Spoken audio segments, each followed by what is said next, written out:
Kerry asks Saudi Arabia and Arab League for support in peace talks. Thousands of migrants march toward foreign embassies of Tel Aviv. Doctors say former Prime Minister Sharon may need a miracle. And Israeli gas firm signs first deal with Palestinian power company.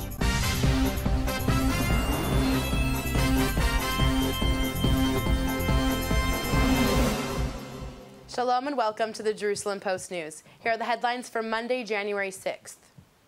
Saudi Arabia and the Arab League will be involved in building support for an Israeli-Palestinian agreement, U.S. Secretary of State John Kerry said before returning to Jerusalem Sunday night. Kerry flew Sunday morning to Jordan and then to Saudi Arabia, where he met with Saudi King Abdullah and tried to drum up support for his efforts in the Israeli-Palestinian peace talks. Today, His Majesty was not just encouraging, but supported our efforts and hopes that we can be successful in the days ahead. The meetings follow 2.5 days of intense talks in Jerusalem with Prime Minister Benjamin Netanyahu and in Ramallah with Palestinian Authority President Mahmoud Abbas. Before departing Jerusalem this afternoon, Kerry described his separate talks with Netanyahu and Abbas as very positive, but very serious, very intensive conversations. He added that the stakes of the negotiations are much bigger than just Israel and Palestine. Thousands of African migrants marched toward foreign embassies in Tel Aviv this morning as they began the second day of a 3-day strike.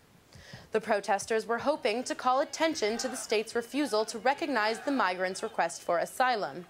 The demonstrations gained international attention with the UN Refugee Agency's criticism of Israel's detention policy earlier this week, after tens of thousands marched through Tel Aviv on Sunday in the largest demonstration ever held by the African migrant community of Israel. The group stopped to protest at embassies including the United States, Canada, France, Germany, Sweden, Italy, Britain, Ethiopia, and the UN High Commissioner for Refugees. Ariel Sharon remains in critical condition. J-Post correspondent Camilla Schick takes us to Tel HaShomer Medical Center with the latest on the former Prime Minister's condition. We're at Tel HaShomer Medical Center, where Ariel Sharon is being treated, and where they announced at the end of last week that his medical condition had deteriorated after 8 years of being in a coma. He suffered a stroke 8 years ago, which ended his political career. Currently, his family are with him every day at his side, and the doctors have said that he is suffering from organ failure, including kidney failure and possibly also a blood infection, although they say his heart is beating stronger than ever. Earlier, the head professor at Tel HaShomer Medical Center spoke to the press, and he said that he doesn't have any good news of Ariel Sharon's current medical condition, and that he is still very much in danger of his life, and that he doesn't see it getting any better. In fact, it may be getting worse from day to day. His family, he says, still hope for a miracle, but he is a professional, cannot be optimistic about his current condition. The drilling partners behind one of Israel's largest gas reservoirs, Leviathan, have sealed their first export deal, a $1.2 billion sales agreement with the Palestine Power Generation Company.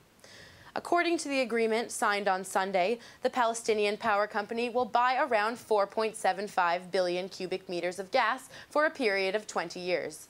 This will allow them to fuel a future power plant in Jenin with a 200-megawatt capacity.